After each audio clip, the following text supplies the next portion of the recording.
नमस्कार बच्चों, आज हमारा टॉपिक है विकासशील भारत के समक्ष चुनौतियाँ। और विकासशील से यहाँ पर जो इसका शाब्दिक अर्थ है वो है विकास की ओर अग्रसर। लेकिन विकासशील देश भारत है उसके समक्ष अनेक चुनौतियाँ हैं, जैसे कि आप जानते हैं कि जातिवाद है, अस्पृश्यता है, बेरोजगारी है, जनसंख्या वृद्धि है। इनको हम एक एक करके लेके पढ़ेंगे, लेकिन सबसे पहले हम यहाँ पे इसकी पढ़ते हैं प्रस्तावना। स्वतंत्रता के पश्चात एक सशक्त राष्ट्र के रूप में भारत के विकास का मार्ग सहज और आसान नहीं था। आर्थिक और राजनीतिक चुनौतियां बड़ी पेचीदगी व व्यस्तता के लिए हुई थी, किंतु प्राथमिकता के स्तर पर इनका मुकाबला प्रथम आवश्यकता थी। भारत को राजनीतिक स्वतंत्रता मिल गई थी, किंतु इसका विस्तार करते हुए इसे अशुभ बनाना आवश्यक था। देश में लोकतांत्रिक शासन पद्धति को अपनाया गया, अतः इसके अनुकूल राजनीतिक व प्रशासनिक संस्थाओं की स्थापना कर उन्हें क्रियाशील बनाना एक चुनौती भरा कार्य था। संविधान निर्माण का कार्य आरंभ हो गया और 26 जनवरी 1950 को नया संविधान लागू होने के साथ ही भारत संप्रभुता संपन्न गणतंत्रात्मक राष्ट्र के रूप में अस्तित्व में आया। इसी के साथ नए भारत की राजनीतिक व प्रशासनिक प्रक्रिया आरंभ हुई। वरीयता क्रम में दूसरी चुनौती प्रजातंत्र के अनुकूल अर्थतंत्र की स्थापना को लेकर थी। आर्थिक नियोजन इस चुनौती के मुकाबले हेतु एक प्रभावी यंत्र के रूप में आरंभ किया गया। इसके अंतर्गत पंचवर्षीय योजनाएं आरंभ हुई, जिसके अंतर्गत नियोजित अर्थव्यवस्था को साकार रूप दिया गया। मिश्रित अर्थव्यवस्था के रूप में प्रजातांत्रिक समाजवाद की परिकल्पना की गई। इसी क्रम में आगे बढ़ने के प्रयास हुए। कुल मिलाकर राजनीतिक या आर्थिक चुनौती का मुकाबला करने के लिए एक प्रभावी व्यवस्था गतिशील हो गई। राजनीतिक व आर्थिक चुनौतियों के अत्यधिक विकासशील भारत के समक्ष सामाजिक बुराइयों, जनसंख्या वृद्धि, बेरोजगारी, पर्यावरण संकट व आतंकवादी जैसी चुनौतियों ने अनेक और समस्याओं को जन्म दिया। इन समस्याओं के समाधान के लिए अनेक प्रयास किए गए, किंतु उनका पूर्ण समाधान संभव नहीं हो सका, बल्कि समस्या भारत के सार्वजनिक विकास में बाधाएं उपस्थित करने लगी। कुल मिलाकर से समस्याएं भारत की अर्थव्यवस्था और राजनीति की अड़चन बन गई। एक प्रगतिशील राज्य व अर्थव्यवस्था के निर्माण में सामाजिक बुराइयां सबसे बड़ी बाधक थी। इसमें सामाजिक पिछड़ापन, अशिक्षा, अज्ञानता, अंधविश्वास सबसे अधिक बाधक होते थे। कुछ सामाजिक बुराइयां परंपरा विरासत के रूप में मिली, जिनका समाधान आवश्यक हो गया, जबकि कुछ सामाजिक बुराइयां नए आर्थिक और राजनीतिक विकास से उत्पन्न हुई। जनसंख्या वृद्धि भारत के लिए अभिशाप बन गई। विकास के नाम पर वनों की कटाई, कारखानों के विकास, कृषि विस्तार इत्यादि के परिणाम स्वरूप पर्यावरण संकट उत्पन्न हो गए। बेरोजगारी बढ़ती ही चली गई। अंततः उनके अनेक राष्ट्रीय व अंतर्राष्ट्रीय कारणों से आतंकवाद सबसे बड़ी विकट चुनौती के रूप में उपस्थित हुआ। स्वतंत्रता के पश्चात भारत का विकास तो हुआ, किंतु इन चुनौतियों के चलते हुए वांछित सफलता नहीं मिल सकी।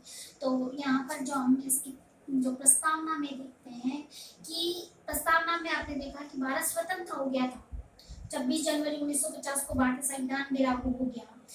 सब कुछ सही था, आर्थिक और सामाजिक विकास भी हो रहा था, लेकिन इन विकास के पीछे जो परिणाम हमारे सामने, जो चुनौतियां हमारे सामने निकल के आई, उसमें जातिवाद, अस्पृश्यता, जनसंख्या वृद्धि, बेरोजगारी, कई ऐसी समस्याएं जैसे कि आतंकवाद जो एक हमारे लिए अभिशाप बन गया, और बहुत सारे सरकारी प्रयास करने के बाद भी ये समस्या आज यूं की यूं बनी हुई है। अनेक सामाजिक समस्याएं स्वतंत्र भारत के को विरासत में मिली। औपनिवेशिक शासन के अंतर्गत कोई सुदृढ़ सामाजिक नीति निर्मित नहीं हो पाई। यदि गंभीरतापूर्वक देख पाते हैं तो अनेक सामाजिक समस्या औपनिवेशिक शासन के परिणाम स्वरूप उत्पन्न हुई। एक अन्य सामाजिक समस्या जो थी अशिक्षा रही। प्राचीन काल से ही शिक्षा की स्वस्थ परंपरा रही है, जैसा कि आपने जो प्रथम वर्ष में पढ़ा था कि प्राचीन भारतीय इतिहास, उसमें आपने वैदिक काल पढ़ा था, और वैदिक काल में आपने पढ़ा ऋग्वैदिक काल में स्त्रियों को समाज में सम्मानजनक स्थान प्राप्त था। स्त्रियां जो थी वो विदुषी भी थी उस काल में। विदुषी का यहाँ पे जो शाब्दिक अर्थ है वो है बहुत पढ़ी लिखी, ठीक है। लेकिन प्राचीन काल से ही शिक्षा का जो स्वरूप है या शिक्षा हमारे लिए आवश्यक थी, या शिक्षा की समुचित व्यवस्थाएं थी। बच्चे गुरुकुल में जाते थे और गुरु से शिक्षा लेते थे, और लेकिन भारतीयों की शिक्षा के लिए कंपनी के शासन ने कोई उचित व्यवस्था नहीं की।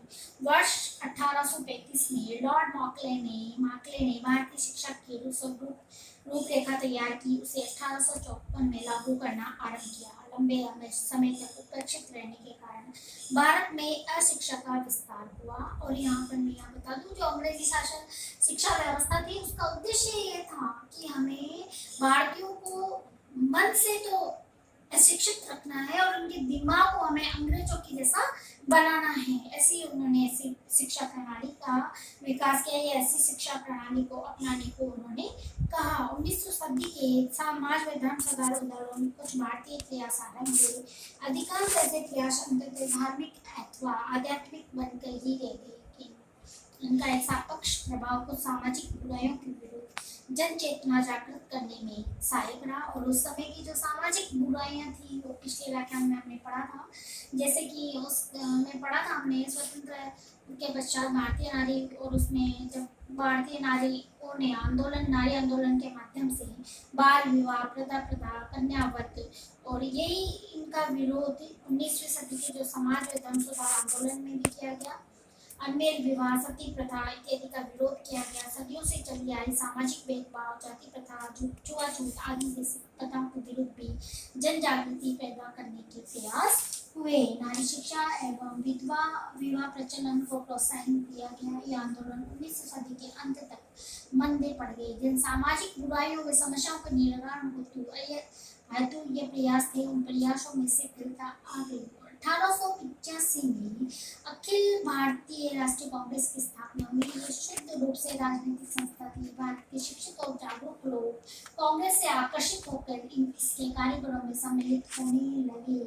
यहाँ पर नोट जो है पॉइंट जो आपको नोट करना है कि भारतीय राष्ट्रीय कांग्रेस की स्थापना कब हुई, तो 1885 में। और जो सामाजिक और जो धर्म सुधार आंदोलन हुए वो कौन सी सदी में हुए, 19वीं सदी में। और जो बहुत सारी जो बुराइयां थी उसका आपको थोड़ा सा ध्यान से पढ़ना है। यह शुद्ध रूप से राजनीतिक संस्था थी। भारत के शिक्षित और जागरूक लोग कांग्रेस से आकर्षित होकर इस कार्यक्रम में सम्मिलित होने लगे। और उदारवादी एवं उग्रवादी खेमों में यहाँ पर विभाजन हुआ। इसी समय ब्रिटिश सरकार ने भारत में सामाजिक सुधारों के प्रयासों को प्रोत्साहित करना आरंभ कर दिया। मैंने बताया आपको उदारवादी और उग्रवादी, ये आपके आधुनिक भारत का जो पेपर है उसमें आपके बहुत डिटेल में है कि उदारवादी कौन थे और उग्रवादी कौन थे। उदारवादी जो अंग्रेजों की न्यायप्रियता में विश्वास रखते हैं, और उग्रवादी जो उनकी न्यायप्रियता में तनिक भी विश्वास नहीं रखते हैं। उग्रवादी नेताओं में लाल बालपाल का नाम प्रमुख रूप से है। तो जो उदारवादी है उसमें गोपाल कृष्ण गोखले है, महात्मा गांधी है, अरविंद घोष इत्यादि जो नेता थे, जो थोड़े नम्र सुधार के, नरम से मतलब थोड़े से उनको उदार प्रवृत्ति के थे, इसलिए उनको उदारवादी कहा गया। और जिनमें गुस्सा तेज था और जो तुरंत रिजल्ट चाहते थे उनको उग्रवादी का नाम दिया गया। तो यहाँ पर जो भारतीयों के सामाजिक और सांस्कृतिक सुधारों की सलाह उदारवादियों ने भी दी, लेकिन अंग्रेज इसको नहीं माने। और उग्रवादियों की समझ में उदारवादियों के जो साधन थे वो बहुत विपरीत थे। सामाजिक समस्या हमारी अपनी आर्थिक समस्या है जिसका समाधान हम स्वयं करेंगे, ये कहते थे उग्रवादी। हमारी पहली आवश्यकता है स्वराज्य प्राप्त कराने की सामाजिक सुधार। भारत के महान स्वतंत्रता सेनानी लोकमान्य बाल गंगाधर तिलक से क्रांतिकारी खेमे के मुखिया थे, और उनका नारा यही था, स्वराज्य मेरा जन्मसिद्ध अधिकार है और मैं इसे लेकर ही रहूंगा। यानी वो पूर्ण आजादी के समर्थन थे। वो ये कहते थे कि अंग्रेज हमें ये जो दे रहे हैं वो भिक्षावृत्ति है, हम भिक्षा नहीं मांग रहे, हम हमारे अधिकारों की बात कर रहे हैं। तो अंततः कांग्रेस आंदोलन भी राजनीतिक आजादी के मुद्दों पर केंद्रित हो गया। राष्ट्रीय नेताओं ने सामाजिक मुद्दों को अपने कार्यक्रम का अंग नहीं बनाया। जब देश स्वतंत्र हुआ तो अनेक सामाजिक समस्याएं खड़ी थी जिनके समाधान अथवा निराकरण के बिना विकास संभव नहीं था। स्वतंत्र भारत की प्रमुख समस्याएं बहुत सारी हैं, इनमें से एक है जातिवाद। ये बहुत प्रमुख समस्या है और स्वतंत्रता के पश्चात ये विकराल रूप में उपस्थित हुई। प्रसिद्ध समाजशास्त्री एम.एन. श्रीनिवास ने इसे 20वीं सदी के नवे अवतार के रूप में परिभाषित किया। जातिवाद सामाजिक एकीकरण में बाधक तथा सामाजिक विघटन में सहायक है। ये राष्ट्रीय एकता में बाधक है। सामाजिक संबंधों में जातिवाद ने सहजता को समाप्त कर कठोरता और उत्कृष्टता को जन्म दिया है। है। जातिवाद को विभिन्न तरीकों से देखने का प्रयास किया गया है।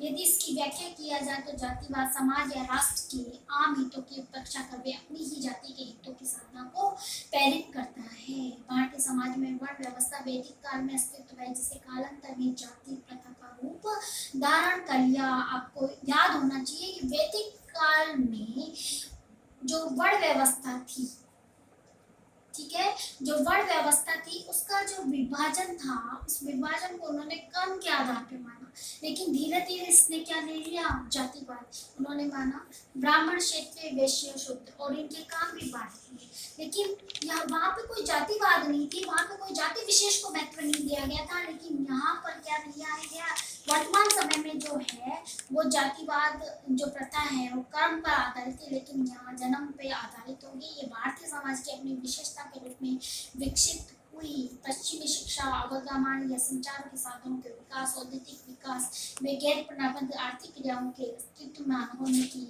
यह आशा थी। भारतीय समाज की जातीय कठोरता में सरलता आएगी, किंतु ऐसा नहीं हुआ।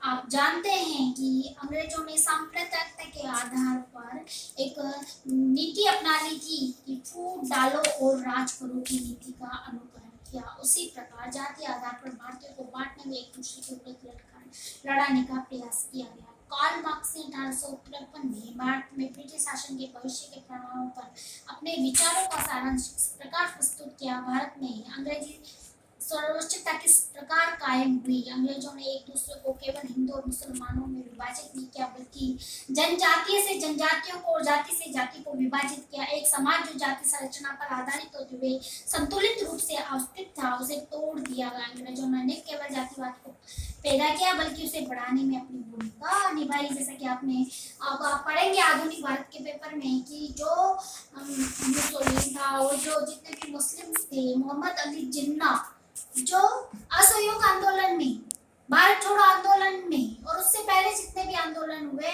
और जब मुस्लिम्स ने त्याग पत्र दे दिया था कांग्रेस के खिलाफ, तब वो कंधे से कंधे, यानी हिंदू और मुस्लिम दोनों एक कंधे से कंधे मिलाकर लड़ रहे थे। किसके खिलाफ? अंग्रेजों के खिलाफ, और अपनी स्वतंत्रता चाह रहे थे।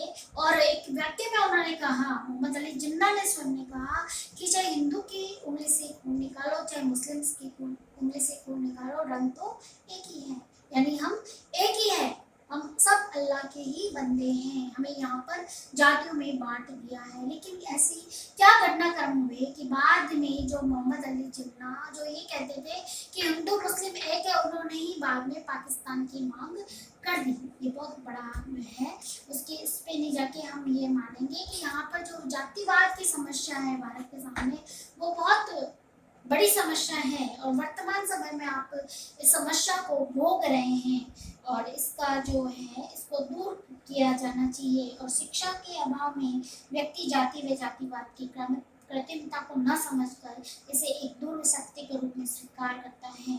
तो जातिवादी जो संकीर्ण विचारधारा है उसे बाहर निकालना चाहिए और राष्ट्र के हित में लगना चाहिए। यहाँ पर ये आज का मेरा ये व्याख्यान खत्म होता है। मुझे पूर्ण विश्वास है कि आपको ये समझ में आया होगा, और मैं आपको इसका एक असाइनमेंट ग्रुप में सेंड करूँगी, जिससे आपको जो समझ यहाँ मैंने जो पढ़ाया है उसके थोड़े से क्वेश्चन आप नोटबुक में हल करेंगे। धन्यवाद।